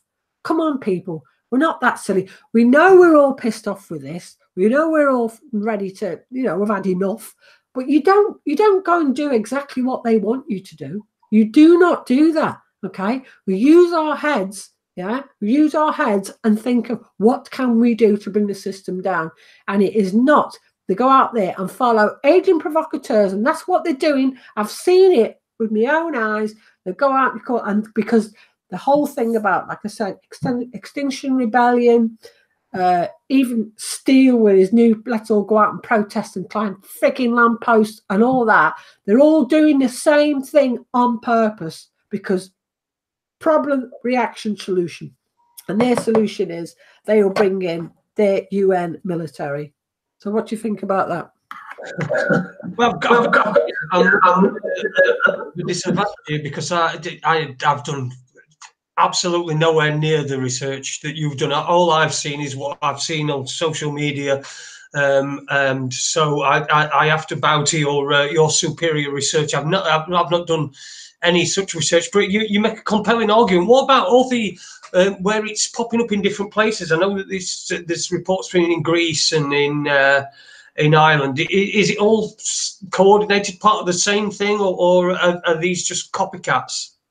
Well, I'm not saying anyone should take what I'm saying on board. I'm just telling you what I've looked at and what I think, okay? But as far as I'm concerned, those people who are involved in this are the purest of heart. You know, there's so many people who are, you know, got grievances, and they believe that this is something that they can do. And you know, I can understand that fully. They're not going to realise that this is something they want to happen. This is the next stage of their agenda, because then, you know, what happens when we bring social unrest into? Do we give them a wish list and we expect that they're going to meet it? You know, are they, oh yeah, this is our own grievances. You know, this is what we want you to do. You know, are you going to do? People actually believe that, and that's not going to happen at all. If it weren't for the fact that they've already decided that what they should do under these circumstances is to bring in PESCO, which is this new UN military, which means that, you know, UK could have German soldiers here, and France could have, like, you know, whatever country soldiers there. And that, because someone said to me on social media the other day, they said, oh, you know, soldiers can be talked around, you know, we can explain. No, you can't. If you can't speak to them, you can't, if they can't understand your language, and, you know, they've got no affinity to you. That's why they brought out this UN military and this PESCO thing. People have been really fighting against this for a long time. You know, a lot of people don't even know what it is, although I think it started in 2017. That's when it was formed by Macron, the French guy. So this is part of their agenda. And the fact that they had, you know, this meeting with the UN involving the urban mobility law, the EU law, you know, it's all to do with, oh, have you noticed, oh, let's stop this, you know, let's pull all these whatever down, speed things down and all that sort of stuff. That's because that all fits in with their smart agenda, the smart city agenda, you know, because they know that to bring in the smart agenda, they've got to steer it into a certain way. You know, so they want this you know, smart cars and cameras everywhere, and people, you know, armies on the streets. It's all part of their agenda. And I'm sorry, anyone, if you disagree with me, that's entirely up to you. I won't hold it against you whatsoever, because we're all entitled to our opinions. But I'm telling you now, when I see the links, when I've looked at this stuff, I've looked at so many different events that have occurred over the years, and I've been doing it for bloody years now, and each time I find stuff that people didn't even know existed, and are like, oh my goodness, you know, like I say, with the Boston bomb, with the Paris attacks, everything, they've always got the dates and the codes and everything, and it's there.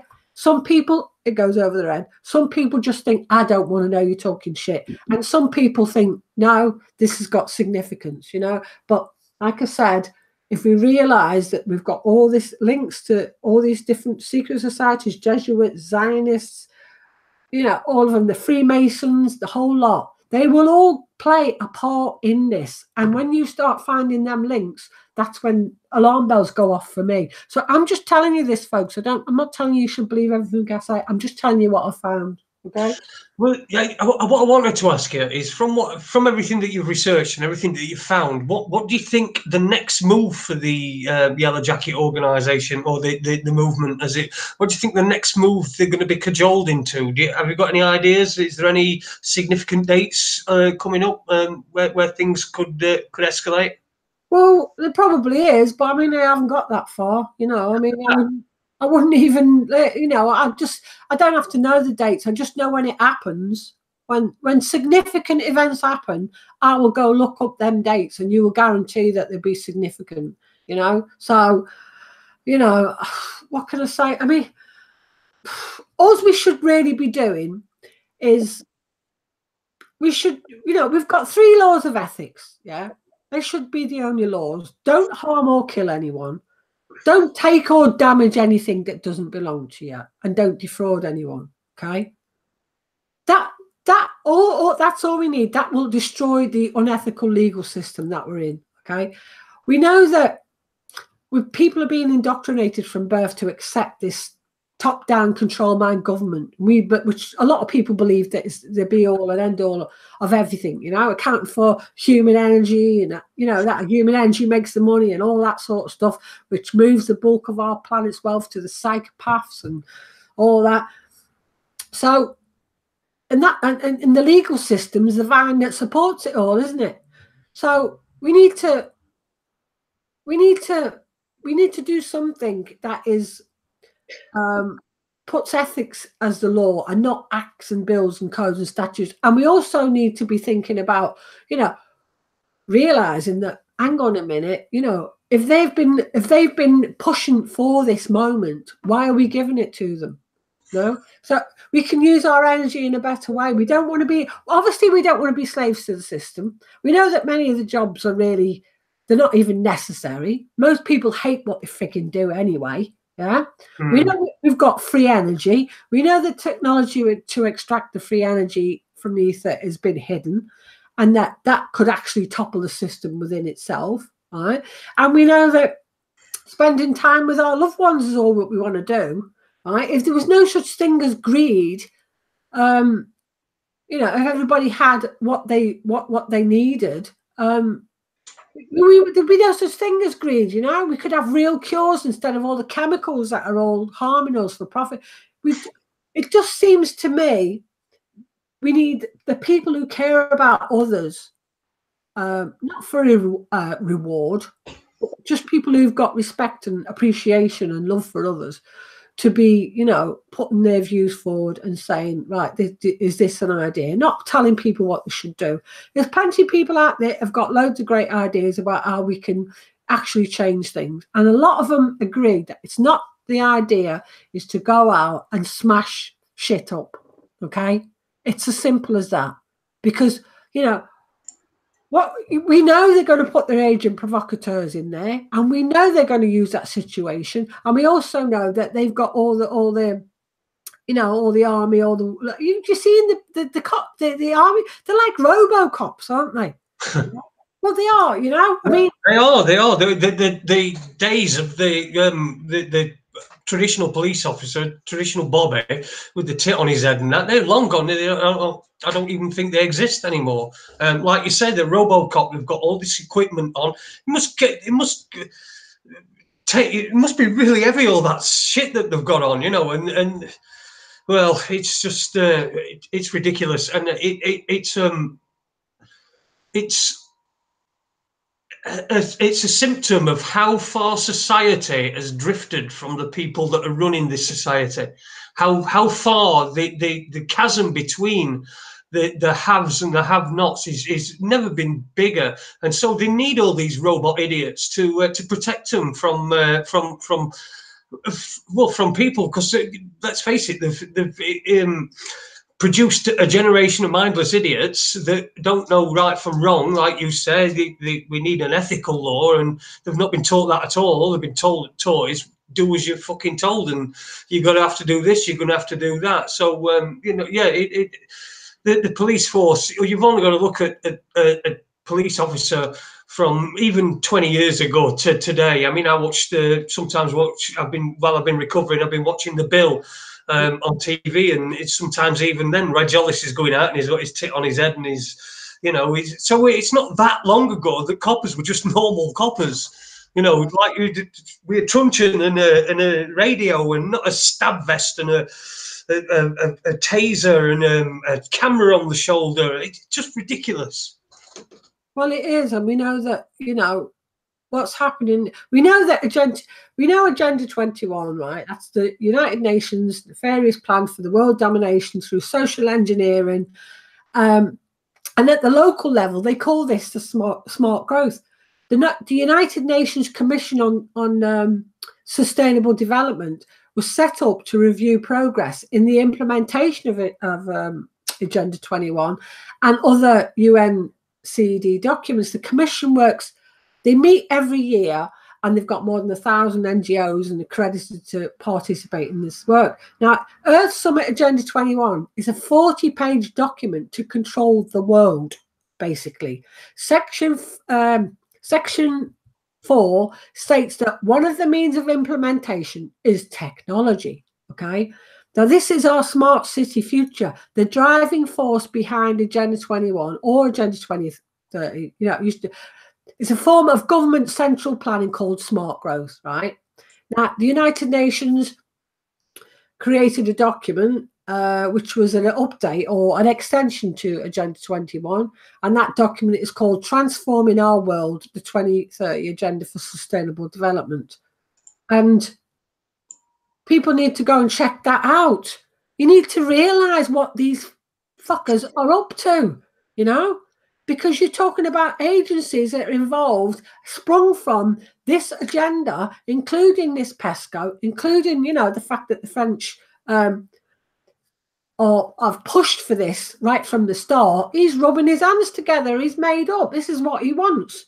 It's control of additional parts of our lives. Obviously that they haven't included in the Agenda 21, but everything that is happening is linked to this agenda. And honestly, I wish I could make people believe that and make people realize that it doesn't.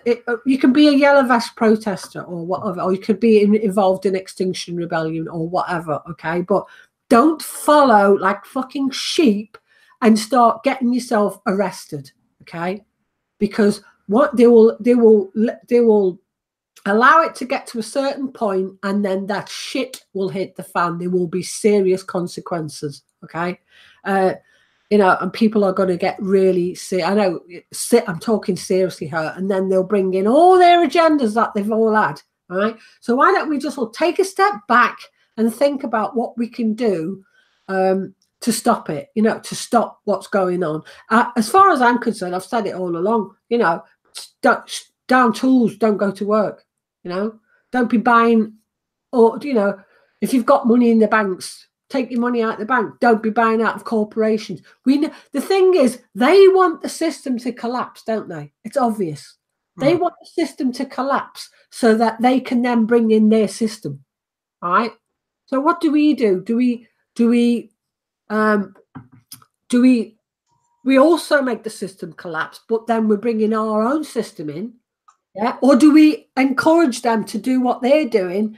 And then, you know, because if the whole system collapses and there's nothing in place, it's pandemonium, isn't it? It's fucking, you know, shit's going to hit the fan, and that's what they're hoping for. That's their plan, because order out of chaos, then they can go, right, okay, martial law, this, that, the other, microchips, you can't do this, you can't. That's the whole reason why they've stated that this whole yellow vest things was created on social media. Oh, it just so happened to be social media, Facebook, that created this yellow vest uprising, because two men from the same areas started it and said, oh, let's all wear a yellow vest on this day. Yeah. And this woman who started this petition joined up from the same area, just coincidentally, by the way. And that's it, you know, and people think it's organic, and it's not. It's not organic at all. Okay, it's getting, you know, and I know my heart goes out to all these people who are involved, because they mean well and they really believe that they're making a change.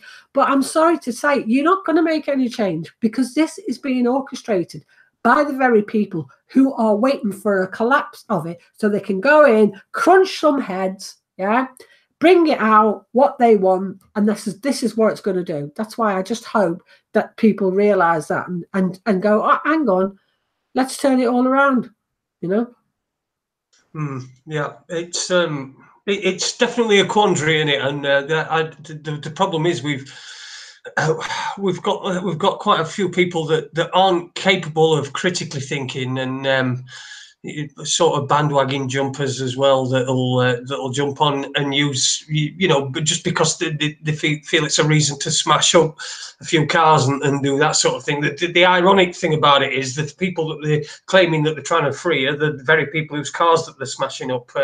So it don't make any sense that way, does it, at all? So, and also the big foot is going to come down on us. Look, like you say, not everyone's going to agree with you, and that's everybody's right to look. But as long as people are prepared to listen to a contrary view, then we're going to get a better place, at least here on Raconteurs News. Yeah, exactly. You know, I mean, I'm going by the experience that I've had. I'm going by the research that I've done in other events that have occurred, and when they link up, you know, how they link up and where them links are. And also, you know, I agree with you. I don't expect everyone to agree with me, and if you don't, that's fine. You just do whatever you think you should do. You know, I mean, I'm not telling anyone what to do. I never, you know, I don't want to be a leader. I'm a leader of shite. I can't lead nothing. You know what I mean? I'm just a person who's doing what I'm doing, and I give my opinion and say I think it'd be a good idea if we all take responsibility for ourselves and maybe be leaders in our own community. That's all I'm doing. I don't want to be I'm not going to lead anyone anywhere. You know, don't be looking to me to lead anything. Look to yourself to lead. You know, do your own research. Look into stuff. I've done enough research and put it on my website for people to find loads and loads of information for what they need. You know, and I've done that so that they can do that, and then they can go into their own communities and talk to people and give their opinions. You know, we're all being led round by the nose all the time, and it pisses me off. It really does. You know, I mean. Just do your own thing. Do your own thing. And stop listening to idiots, you know? Stop listening to people who are idiots. Because all you're going to do is you're going to get, you know, off the cliff like lemmings. That's all. Yeah, I agree with you. Well, I agree. Yeah, think for yourself. I agree. Certainly agree with that sentiment. Look at what Ann's got on her YouTube channel as well. If you're not convinced by what she's been saying tonight, you'll be able to see it on It's Logical Annie on YouTube. You can find her, subscribe to her, and also subscribe to Raconteurs News as well if you want. That's always welcome. Listen, we're nearly at the end now. I'm going to ask your advice on something. All right. Having heard it, do you think I should play out with the phone call that I got from a certain Mr. Garrett? Probably should, yeah. Because let's face it, folks, this is supposedly a candidate for a Sun party that's been pushing by Steele. This is a person who's going to stop us from getting 5G. Would you put your trust and faith in this person? I think you should. All right. Well, it's about 3.5 minutes long now. Thank you very much, Ann, for coming on the show tonight. It's been absolutely it's been completely invigorating, interesting, and certainly it's I've enjoyed it anyway. And I don't normally enjoy doing shows on my own, but it's been a good one. So thanks for joining us. Tonight, Ann Marie Carey. Go to her YouTube channel and subscribe. And thank you to everyone in the chat room. Dinny is in there. Committed Escape is in there. James Owen, Ron Malcolm, and Tony's in there as well. And hello to everybody who's in there. Thank you very much for interrupting your Christmas. I'm going to play out with the I'm going to play out with Lee. Yeah. All right. Thank you, everybody. Happy New Year, everyone. Nice one. Thanks. Happy New Year, mate. Happy New Year to you as well. Right.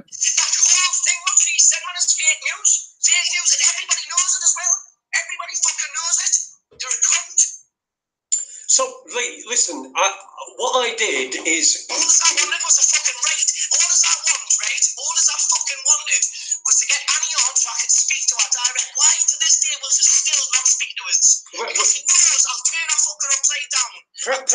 Perhaps it's because you won't let her get a word in edgeways and you'll just shout over her like you're shouting over me. You're doing it now. You're shouting at me now. You're a cunt, that's why. You're shouting at me because I'm a cunt. Right, because I've defended myself in my radio show. Defending yourself in your radio show? What, you fake news? Well, it's not fake news. If you want to think it's fake news, mate, you call it fake news. Call it what you want. I'm not particularly fucking bothered about I'm not particularly bothered about the opinion of anybody who's influenced by you. You're an idiot. You're a fucking muppet. You are a little bit, I think, that you're a little bit naive. I think you've been dragged into this, and I think you're just doing. It's like Jeremy Kyle. You're just doing stuff that's just not. It doesn't even fucking make any sense. What doesn't make any sense? Explain us what doesn't make sense. Well, I tell you what don't make any sense, right? This morning there was no need at all. If you want to have a go at Analogical, you have a go at Analogical, right? That's fine. But then you have a go at me, right? I gave her a platform for her to come on and reply. I got. Listen to me. Are you going to listen to me? Are you going to listen to me? Are you going to listen to me? You're not going to listen to me then, Lee. Right. Okay. Listen. Right. She came on. Right. And the weekend before. You're not listening, are you? Go on, you carry on. There's no point in talking. Try and take it from my view here, Jason. Listen to what I'm saying here. What it's like me getting off the phone to you here, right? Getting off the phone to you, and then going onto a radio the night, and then saying, Jason Holmes, yes, Jason Holmes is a paedophile. That's what it's like. No, it's not. Okay, will you listen? If I talk, will you listen? If I talk, will you listen? Since these letters have been put in, do let on the internet come here and say that we are lying and it's not even true that there's any 5G? What? Well, if I talk, will you listen? You've got nothing to fucking say for yourself, man, you idiot. Okay, fair enough. So what you on phone to me for then? What? What are you on phone to me for? If I've got nothing to say, why are you on the phone to me? We'll be down your address very soon. Be fucking aware for it. We will come to your door. We'll come to fucking citizens arrest you at your front door. Okay. You horrible, dirty bastard. And anybody fucking else dies in gated because they listen to any video on your thing. Blood on your hands, you horrible, vile bastard. Okay. Do you not think you're being a bit dramatic? Oh, there you go. He's gone. Fucking, there you go. That was Lee Garrett, ladies and gentlemen. What a fucking pleasant chap he is.